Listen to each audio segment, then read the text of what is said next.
सोलापूर महानगरपालिका गोदामातील भंगार चोरी आणि कोंडवड्यातील साहित्य लपवण्या या प्रकाराची चौकशी करण्यासाठी मंगळवारी समिती नियुक्त करण्यात आली।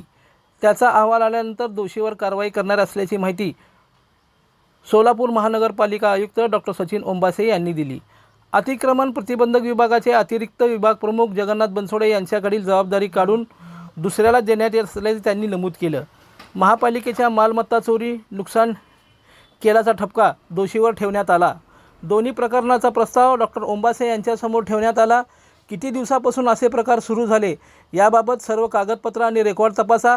या प्रकरणात अजून किती जणांचा सहभाग आहे याची माहिती घेण्याची सूचना चौकशी समितीला देण्यात आली आहे। चौकशी समितीच्या प्रमुखपदी अतिरिक्त आयुक्त वीणा पवार यांची नियुक्ती केली। त्यांच्या समवेत इतर 2 अधिकारी असतील। कोंडवडामधील जप्त साहित्याची लपवाछपवी विषयावरील चौकशी समितीचा अहवाल देणार आहे। या प्रकरणात प्रत्यक्ष चोरी झाली नसली तरी त्याचे प्रयत्न सुरू होते। अशाच प्रकारच्या प्रयत्नातून यापूर्वी काय झाले आहे का याची चौकशी होईल। पुढील 15 दिवसात चौकशी अहवाल आल्यानंतर दोषीवर कारवाई करण्यात येणार असल्याची माहिती यावेळी देण्यात आली। त्यामुळे सोलापूर महानगरपालिकेतील जगन्नाथ बनसोडे यांच्याकडील जबाबदारी काढून घेण्यात आल्याची ही माहिती पालिका आयुक्त सचिन ओंबासे यांनी दिली आहे। चॅनलला लाईक करा, कमेंट करा आणि सबस्क्राइब करायला विसरू नका।